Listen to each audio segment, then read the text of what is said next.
vezes me siento como pobre colina y otras como montañas de cumbres repetidas.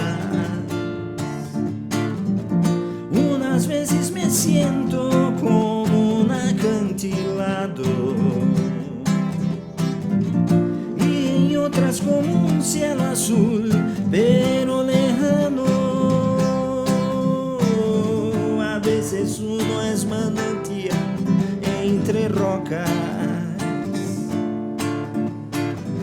y otras veces un árbol con las últimas hojas. Pero hoy me siento apenas como laguna insole, con un embarcadero ya sin embarcaciones, una laguna verde inmóvil y paciente,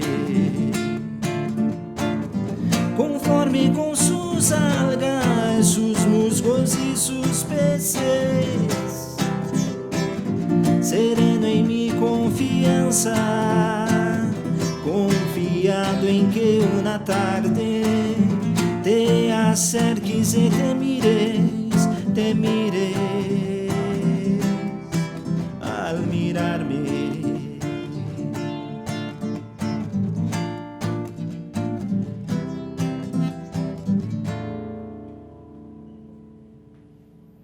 Bom, meu nome é Esdras Barbosa, eu nasci em São Caetano do Sul e, na verdade, sou de família nordestina, minha mãe é do Nordeste. É interessante que meu nome, eu nunca gostei muito do meu nome, Esdras. E outra coisa, o meu sobrenome é Barbosa, é o nome do meu pai, eu fui registrado assim, Esdras Barbosa. E meu pai abandonou minha mãe e meus irmãos ainda quando eu era pequeno. Então eu tenho um nome que eu não gosto muito e carrego um sobrenome que nem deveria carregar, porque eu deveria ter o da minha mãe, né? Mas por coisas do destino, esse é meu nome. E bom, tenho meus avós, bisavós são portugueses, mas eu nasci aqui no ABC Paulista e todos os meus irmãos. Minha mãe veio muito jovem para cá. E bom, a minha infância, boa parte da minha infância foi em Mogi das Cruzes. É a cidade que eu adotei como minha, mas vivi em várias cidades. Vivi em São João da Boa Vista, em Itatiba, e no ABC também. Morei em São Caetano, morei em São Bernardo do Campo. Enfim, tive uma vida talvez um tanto quanto nômade. Trabalhei em Mogi das Cruzes um bom tempo como professor, dava aula de espanhol num colégio, mas voltando ainda um pouco antes, bem jovem, com 18 anos, eu fui para o Amazonas, fui estudar e trabalhar com uma organização não governamental, e ali eu fiquei vários anos. Comecei a gostar e me apaixonei pela região amazônica e trabalhei muito tempo lá, sempre na área do ensino, né? E enfim, depois de lá eu fui para o Chile, fiquei no Chile também um tempo, morei e estudei no Chile em uma universidade que se chama Universidade das Nações e terminei casei na Colômbia. Isso estamos falando dos anos 90. Nós casamos em 96. Eu fiquei morando na Colômbia esse tempo e em 98, no final de 98, eu decidi voltar para o Brasil e aí eu conversei com a minha ex, hoje ex, né? E falei, por que a gente não vai de uma forma diferente para o Brasil? Vamos de bicicleta. E ela topou e bom, e a gente fez essa viagem de lá para cá. Nesse tempo todo, eu sempre tive envolvido com a arte, principalmente a arte latino-americana, os poetas latino-americanos como Neruda, Mário Benedetti, Galeano, que não é poeta, mas tinha uma escrita bem interessante, e enfim, falando da América Latina, né? É o autor do famoso livro As Veias Abertas da América Latina. E nessa viagem eu musicalizei poemas e tal, e a gente cantava onde chegávamos, e enfim, conheci muitas pessoas. E esse poema que eu cantei no começo, Estados de Ânimo, que é de Mário Benedetti, eu musicalizei nessa viagem que eu fiz final dos anos 90, né? Em todo esse tempo eu venho escrevendo muitas poesias. Eu vou ler uma das minhas poesias agora, intitulada Eu. Sou mais um, zumbido preso na garganta, um violão tocando pelas mãos erradas. Um amante sem manual, que nunca entende o jogo, mas ainda joga e perde. Carrega saudades como pedras nos bolsos, e um coração que se ajoelha implorando para sofrer. Sou um abstêmio olhando o copo como se fosse um espelho. Um escritor que não sabe escrever, mas ainda assim rabisca as paredes do inferno. Um artista que pinta um arco-íris em tons de cinza. Sou mortal, mas cavo trincheiras contra a morte. Um sonhador que acorda antes do final feliz.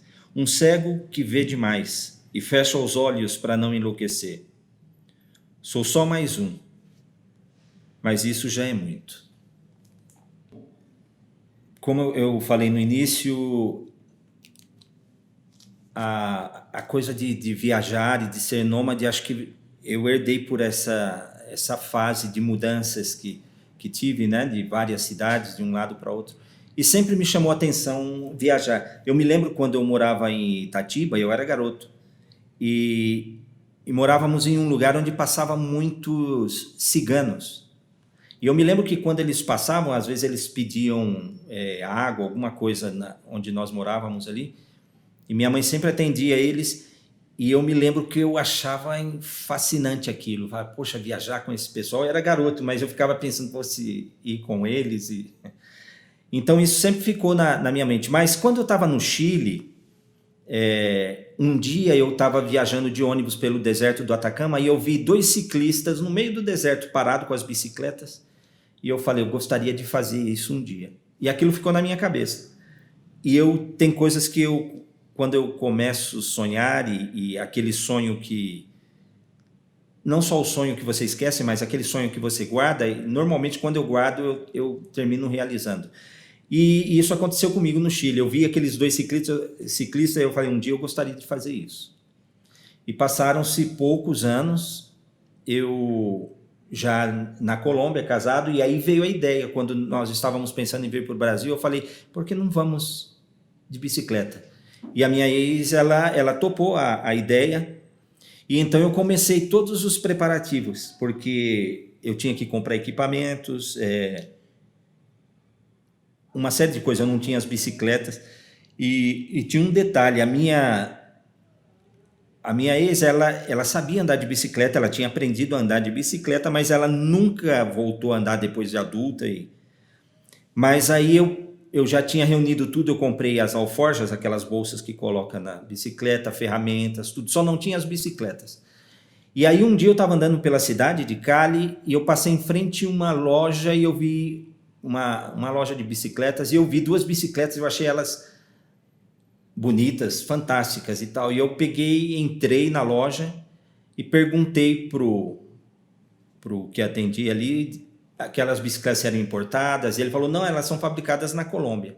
Falei, você tem o endereço da fábrica? E ele me conseguiu. E eu voltei, fiz um pequeno projeto falando da viagem que eu queria fazer e fui até uma cidade próxima a Cali que se chama Popayán, onde era a fábrica dessas bicicletas, que eu nem sei se elas existem ainda hoje, mas o nome da fábrica era Mosca, a marca das bicicletas era Mosca, a família Mosqueira, e eles colocaram o nome das bicicletas na Mosca. E eu fui lá, levei o projeto, entreguei para um dos donos, ele leu e na minha frente ele falou, eu te dou as 2 bicicletas, e entregou as 2 bicicletas. E bom, eu voltei para Cali já com as bicicletas, colocamos tudo em cima delas e foi uma surpresa, principalmente para minha ex, porque ela não tinha ideia que pesava tanto. Nós tínhamos em torno de uns 50 quilos de equipamento cada um. E aí saímos da Colômbia, de uma cidade que se chama Ipiales, que é fronteira com o Equador. E foi muito doido porque eu não, na verdade, eu não tinha planejado detalhes e tudo, eu só queria fazer a viagem. E antes disso eu conversava com alguns ciclistas e eles falavam, não, você é louco, você tem que começar primeiro fazendo trajetos curtos e tal. Eu falava, não, mas eu quero chegar ao Brasil. E pegamos as bicicletas, colocamos em um ônibus e descemos na fronteira, Colômbia e Equador. Mas eu não tinha ideia na época, não tinha a internet como tem hoje, e eu não tinha feito uma logística muito boa e começávamos, quando sai da cidade de Ipiales, você já começa a subir a cordilheira, subidas de 4, 5 quilômetros, até mais, e pedalar a 3.000, 4.000 metros sobre o nível do mar. Então foi uma loucura, tanto para mim como para minha ex, para ela principalmente. Mas nós fomos e foi uma loucura, foi muito, realmente essa é a palavra, loucura, porque não tínhamos experiência nenhuma e fomos cruzamos o Equador, entramos no Peru, nunca tivemos problemas com violência, mas atrito às vezes sim havia, porque era estressante. No altiplano, por exemplo, o pneu furava e tinha que arrumar e as mãos congelavam com frio, e isso causava, nossa, dava desespero, às vezes vontade de jogar as bicicletas fora. Enfim, foi uma loucura. Mas por que eu decidi fazer isso? Porque era um sonho, eu queria fazer isso. Eu acho que era o que eu mais... quando eu vi aqueles dois no deserto, naquelas bicicletas, eu falei, é isso que eu quero fazer um dia. E eu fiz. Mas não foi fácil, foi algo bem difícil. Tinha momentos que dava até quase para chorar se a pessoa não estiver preparada. Mas depois de subir a 5.000 metros de altura, às vezes você chegava do outro lado e tinha uma descida para 5.000 metros abaixo do nível do mar. Então tudo compensava, mas foi sede de aventura essa viagem. Eu vou ler uma poesia, agora o título dela é Ainda Posso. Ainda posso porque... Eu vou falar rapidinho sobre... Em 2016 eu fiz uma viagem pelo Amazonas, eu ia fazer 50 anos. E eu falei, eu quero fazer essa viagem com 49, porque depois com 50 anos eu não vou fazer. Então eu quero fazer agora. E o nome dessa poesia é Ainda Posso, porque às vezes a gente põe limites em nós mesmos, mas depois dessa viagem que eu falei do Amazonas, eu fiz outra e eu achei que aquela ia ser a única. Então, ainda posso. Olho para os meus 59 anos como quem folheia um livro, escrito com pressa, com páginas arrancadas, com capítulos que nunca terminei. Tive mais planos que caminhos, mais silêncio do que palmas, mais desvios do que mapas. E agora o tempo me encara, como um espelho que não mente. Tenho mais passado do que futuro, isso é um fato, mas também é uma faísca. Porque embora eu não possa voltar, nem reinventar o que fui, posso ainda acender um último cigarro de sonho, escrever versos sem métrica, amar sem prometer, fazer algo, nem que seja só para provar que estou vivo. Não sou o que quis ser, mas sou o que sobrou de mim. E com isso, ainda posso construir alguma coisa, antes que a noite me leve.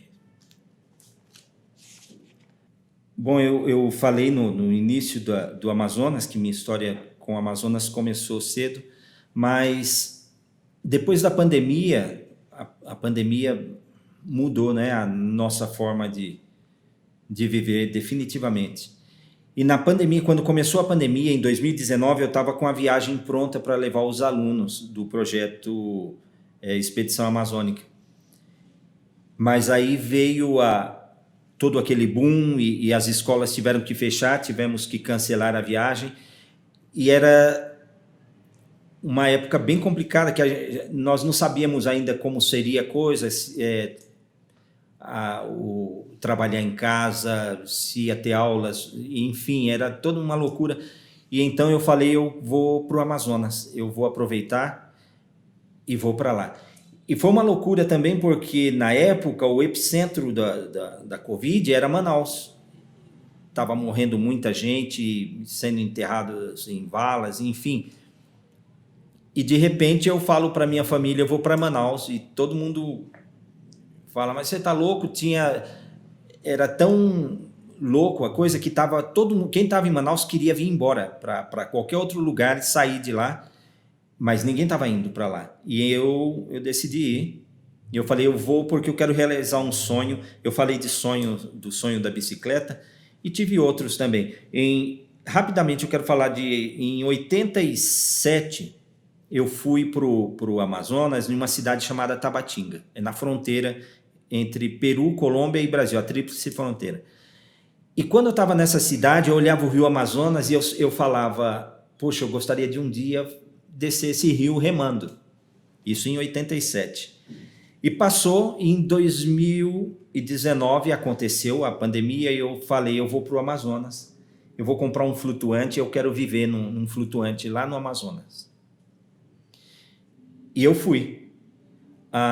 Isso em 2019, desculpa, mas em 2016,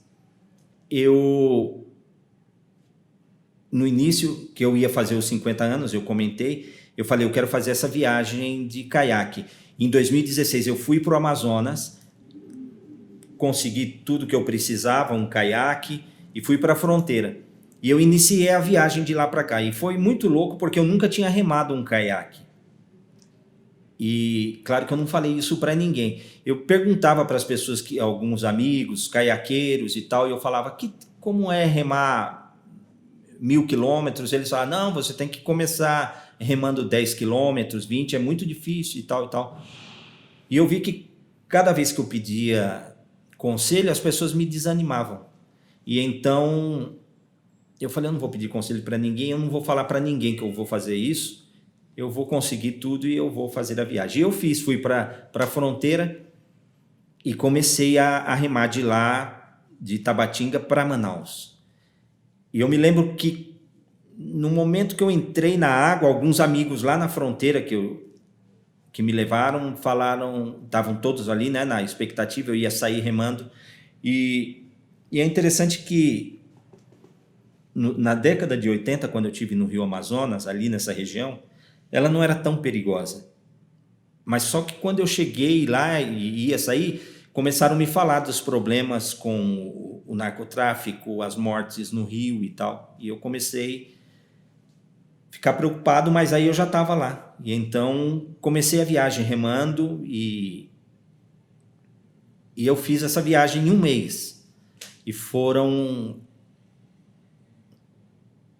30 dias, talvez os 30 dias mais difíceis da minha vida, mas que eu não trocaria por nada. Noites mal dormidas, insetos, milhões de pernilongos te picando o tempo todo, onça esturrando na beira do rio e você tendo que se esconder porque tem os piratas do rio. Então foi algo bem intenso, que eu não aconselho ninguém fazer sozinho, mas que foi um sonho realizado também.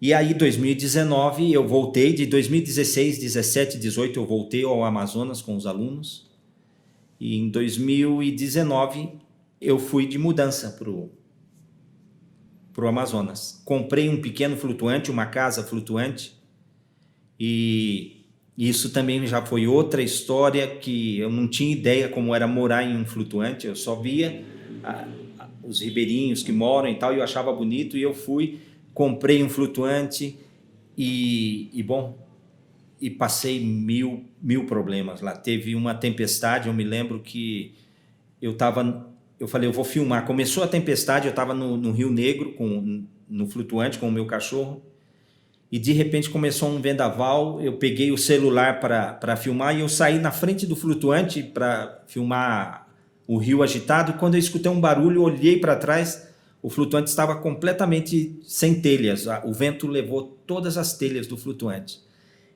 E eu fiquei todo molhado, molhou comida, eu consegui ainda guardar as coisas importantes como câmera fotográfica, computador dentro de um recipiente plástico que eu tinha, mas o resto molhou tudo. E eu tinha uma lona, eu cobri algumas coisas, o cachorro entrou debaixo assustado e ficamos lá, no meio da tempestade. No outro dia, quando o sol voltou, como é de costume no Amazonas, eu estava lá no meio do rio sem telhado, com as coisas todas molhadas, e aí alguns ribeirinhos amigos passaram e falaram, poxa, precisamos te ajudar, Paulista, com essa... E eles me ajudaram a cobrir o flutuante novamente. Então, passei muitos problemas, fui roubado, me roubaram um gerador, mas foram 5 anos de muita aventura sozinho. A solidão era o pão nosso de cada dia, mas você termina se acostumando e o pôr do sol era fantástico, as noites maravilhosas, tomar café da manhã vendo os botos nadando na frente da sua casa. Então foi algo bem marcante esse tempo no Amazonas. Cada passo que damos é uma linha no chão. Cada voz que se eleva é uma canção. Somos história, viva e pulsante, um rio que corre sempre adiante. O mundo gira cheio de luz e de glória. Cada um de nós carrega uma história. Nas esquinas, nos campos, no mar, no ar, as narrativas se cruzam sem parar. Um velho na praça, um jovem no trem, cada rosto esconde um poema também. Risos, lágrimas, sonhos perdidos, momentos de amor, corações feridos. O tecido do tempo complexo e real une o destino num laço eternal. Cada vida um verso, cada dor um refrão. No grande livro do mundo, sem fim, sem razão. E assim seguimos na dança sem fim. Histórias que nascem, histórias que vão. Somos o passado, o presente e o porvir. Somos histórias e nunca vamos partir. Bom, depois desse tempo vivido ali no Amazonas, em 2024 para 2025, eu decidi voltar para São Paulo. A fase lá no Amazonas foi como que meio que chegou ao fim. Em 2023 e 2024 teve 2 grandes secas no Amazonas. Foram as maiores da história. E o meu flutuante ficou em terra, para se ter uma ideia. Os rios praticamente secou ali onde eu estava. E então eu decidi voltar para São Paulo porque sempre gostei de São Paulo. Como eu estava sempre envolvido com arte, e essa vida artística aqui de São Paulo, principalmente, me fazia muita falta. E eu comecei a sentir isso. E, bom, durante todo esse tempo ali no Amazonas, eu estava também... eu fotografei muito lá. Eu trabalhei como guia de turismo de aventura, fazendo essas viagens de caiaque, mas eu senti essa vontade, quase que um desespero de voltar para São Paulo e deixar a selva verde para trás e vir para a selva de pedra. E então eu fiz isso e atualmente eu estou fotografando aqui, vendo as fotos eventualmente, participei de algumas exposições, inclusive foi onde eu conheci o ateliê do Rudá, em uma das exposições que participamos juntos, e agora eu estou aqui. Saio com a minha câmera pelas ruas de São Paulo, e a fotografia e a poesia vão unidas, porque às vezes uma foto você vê aquela cena e ao mesmo tempo vem algo para dizer sobre aquilo. E a poesia é uma fotografia falada, né? E a fotografia é uma poesia em imagens. Então as duas se casam. E eu tenho agora me dedicado a isso, a observar, ser um observador de São Paulo, que para mim, particularmente, é uma cidade muito poética. Vemos poesia em todas as esquinas, em todos os cantos. Para alguns são poesias feias, para outros, para mim é só poesia. A poesia de concreto também é algo que me chama. E nesse momento eu estou focado nisso, em escrever a cidade. Essa poesia escrevi inspirado na Estação da Luz. Na verdade, ela se chama Na Estação da Vida, mas eu escrevi pensando na Estação da Luz. Estou sentado na estação. O relógio marca desespero. O café frio e o jornal velho me lembra que o tempo é um cão vadio. Minha alma cigana sem destino dança entre malas e despedidas, enquanto o alto-falante anuncia trens que vão para lugar nenhum. A vida é bilhete de ida, mas eu sempre perco o meu. Prefiro ficar aqui na plataforma, vendo os amantes se beijarem e os solitários se perderem. Os trilhos são como versos. Uns rimam, outros descarrilam. E eu, poeta de meias palavras, escrevo canções que ninguém canta. A morte é a estação final, dizem, mas eu desconfio. Ela é só mais uma parada, onde trocamos de trem e seguimos sem mapa nem bússola. Enquanto isto, o vento assobia, uma valsa de desencontros. E eu, com meu violão desafinado, invento histórias de quem parte e nunca chega. Porque a vida é um trem noturno, cheio de passageiros dormindo. E eu, único acordado, vejo as sombras passarem e me pergunto se algum dia vou descer na estação certa. Mas enquanto houver trilhos, há esperança de partir. Enquanto houver partidas, há sempre um verso para escrever. E eu, que não sei de destinos, fico aqui na minha esquina, entre o adeus e o talvez, cantando para os vagabundos e rindo da própria sorte. Porque a vida é uma estação, e eu, só um passageiro com um bilhete de ida, que nunca sei usar direito.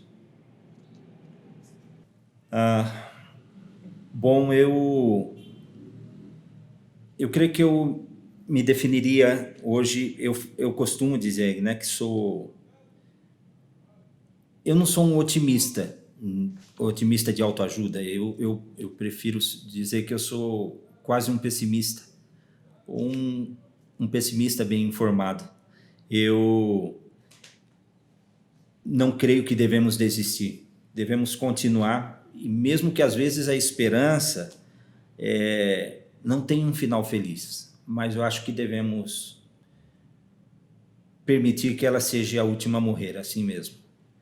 E atualmente aqui em São Paulo eu tenho um projeto de fazer um livro com fotos, já conversei com Rudá, e talvez esse é um projeto que eu vou focar agora, e vou continuar com as fotografias, e bom, vamos nos encontrar aqui no meio do caminho, vou estar sempre por aqui, no meio. Eu acho que o meio do caminho é a melhor parte, né? Não é o começo nem o final. Aliás, eu nem gosto de pensar no final. Eu acho que temos que estender o meio pelo máximo que possamos e sempre acreditar nisso, que estamos no meio do caminho e não no fim. Então, eu acho que isso é uma reflexão para muitas pessoas, né, que às vezes pensam, eu falei de algumas limitações que eu tinha colocado e tal, e eu mesmo terminei quebrando essas limitações. Então, a vida é isso. Enquanto temos vida, podemos fazer coisas. Não acredito que morremos em vida. Mas quando nos limitamos a isso, a idade, a isso, aquilo, é uma morte em vida. Eu acho que temos que continuar. Então, estamos no meio do caminho. Bom, esse poema é sobre escrever. Escrevo mesmo sem saber. Escrevo mesmo sem saber escrever. Há um rio dentro de mim a correr. Sinto a corrente, mas não sei nadar. É como tentar o vento abraçar. Há um defunto que grita por ar debaixo da terra. Quer ressuscitar. Sua voz é um sussurro, um eco no chão. Um fantasma perdido na escuridão. Eu sou um mergulhador no fundo do mar. Vejo o tubarão, mas não posso gritar. Minha voz é um segredo que o oceano esconde, e o silêncio é a corrente que me prende e responde. Escrevo, mesmo que as palavras doam. São flechas que partem, mas nunca chegam. É só um trem que não vai parar. É a estrada sem fim, é o que vou deixar. Então canto baixo como quem reza. Minha alma é um verso que a vida apressa. E se um dia eu sumir, sem me explicar, saibam que eu estava aqui, tentando cantar.